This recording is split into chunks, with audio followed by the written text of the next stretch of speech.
यूं तो हमारे देश में बहुत से बाबा हैं, लेकिन एक बाबा ऐसा भी है जिसे देश के प्रधानमंत्री, प्रधान सेवक, प्रधान चौकीदार अपना छोटा भाई कहते हैं।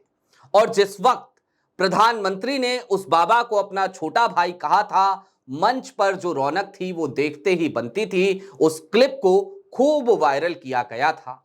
आप समझ गए होंगे, बात हो रही है बागेश्वर वाले बाबा की, धीरेन्द्र शास्त्री की। लेकिन अब एक अदालत में धीरेन्द्र शास्त्री की पेशी होगी। जज साहब ने आदेश सुना दिया, फरमान सुना दिया और सीधे तौर पे कह दिया कि धीरेन्द्र शास्त्री अदालत के कटघरे में हाजिर हों।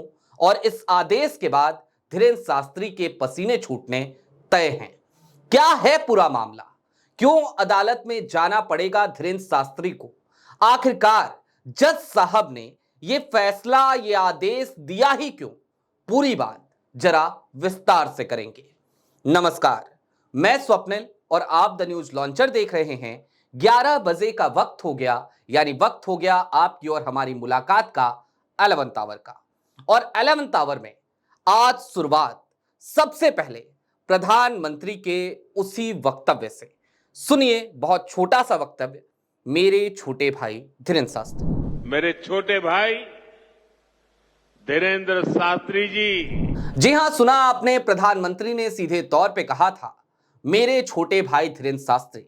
हम पूरी क्लिप नहीं सुना सकते, लेकिन इस क्लिप में प्रधानमंत्री ने यह दावा किया था कि धीरेन्द्र शास्त्री दरअसल आज की तारीख में देश की एकता के लिए काम कर रहे हैं। लेकिन यह जो मामला है अदालत में, जिसमें 20 मई की तारीख को कहा गया है कि धीरेन्द्र शास्त्री हाजिर हो जाएं, आके कटघरे में खड़े हो जाएं, यह मामला बड़ा दिलचस्प है, क्योंकि यह मामला उसी मानसिकता से जुड़ा है जिस मानसिकता के तहत देश में कुछ लोग सर्टिफिकेट बांटा करते हैं। आपको याद है महाकुंभ का आयोजन, और महाकुंभ में धीरेन्द्र शास्त्री का बड़बोलापन। धीरेन्द्र शास्त्री ने दरअसल महाकुंभ में कहा था, महाकुंभ के दौरान कहा था कि जो कोई भी महाकुंभ में नहीं आएगा, स्नान नहीं करेगा, वो देशद्रोही है। और बस फिर क्या था, उस समय खूब हंगामा कटा, लोगों ने बहुत सारी बातें कही, लोगों ने बहुत से सवाल उठाए, लेकिन मामला अदालत तक नहीं पहुंचा था। अब मध्य प्रदेश के शहडोल में एक जागरूक नागरिक की वजह से यह मामला अदालत की चौखट तक पहुंच गया है। और इस मामले में एक अधिवक्ता ने पहले अपनी याचिका लगाई, लेकिन याचिका लगाने से पहले क्या हुआ वो भी जान लीजिए। दरअसल उस अधिवक्ता ने पहले तो थाने में ही तहरीर दी थी, थाने में जाकर के शिकायत करी थी। कहा था मध्य प्रदेश की पुलिस से कि दरअसल धीरेन्द्र शास्त्री का यह बयान कि जो लोग महाकुंभ में नहीं पहुंचे वो लोग देशद्रोही हैं, ये संविधान का उल्लंघन है।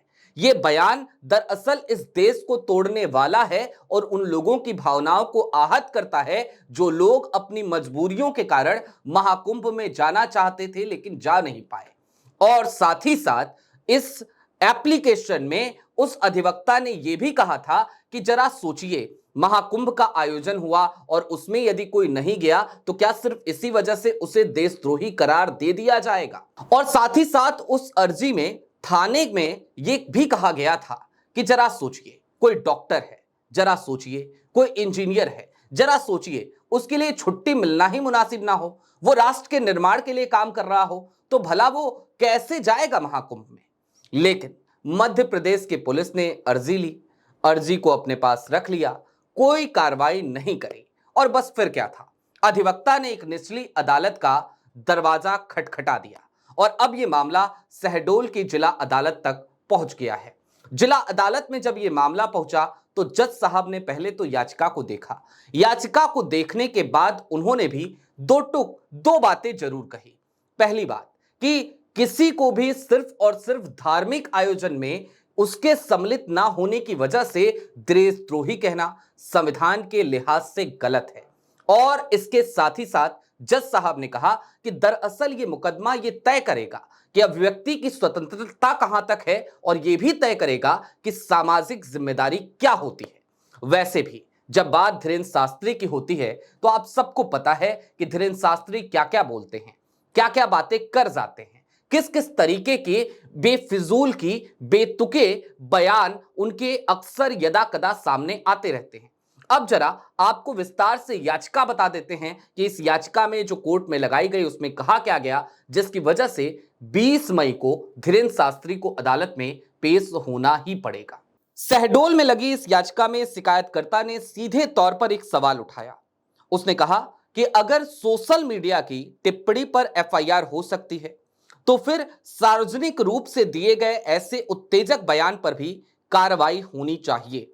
साथ ही साथ उन्होंने यह भी ऐड ऑन किया कि डॉक्टर, सैनिक, पुलिस, पत्रकार या कोई भी नागरिक जो अपने कर्तव्यों में व्यस्त होने के कारण महाकुंभ में उपस्थित नहीं हो सका था, उसे देशद्रोही कहना न केवल अनुचित है बल्कि ये संवेदनहीनता की भी मिसाल है।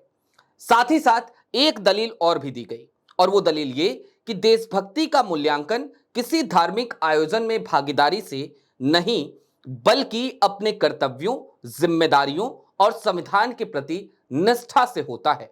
इस बयान को गैर जिम्मेदाराना और समाज को बांटने वाला बताया गया, जिस पर अब न्यायिक प्रक्रिया के तहत सुनवाई होगी। यह मामला अब सिर्फ और सिर्फ एक बयान का नहीं है बल्कि समाज में धार्मिक भावनाओं और संवैधानिक मर्यादाओं के बीच की लड़ाई बन चुका है। वैसे भी जब आज के माहौल की बात करते हैं तो जाहिर सी बात है, बीते कुछ दिनों में देश की फिजा लगातार बदलती हुई नजर आई और उस बदलती हुई फिजा में ही बाबा बागेश्वर जैसे बड़बोले लोग दरअसल देखते देखते स्टार बन चुके हैं, क्योंकि उनकी बातें समाज के एक उस खास वर्ग को काफी पसंद आती हैं जो लोग लगातार धार्मिक उन्माद के नशे में डूबे रहते हैं। लेकिन निचली अदालत को आज सैल्यूट करना पड़ेगा कि उसने कम से कम धीरेन्द्र शास्त्री को यह तो कहा कि आइए जरा कटघरे में खड़े हो जाइए और हम समझना चाहते हैं कि आपको यह अधिकार किसने दे दिया कि आप लोगों को देशद्रोही होने या फिर कि देशभक्त होने का प्रमाण पत्र बांटने लगे और प्रमाण पत्र बांटते वक्त आप उसे इस कसौटी पर कसें कि वो एक धार्मिक आयोजन में पहुंचा या फिर कि नहीं पहुंचा।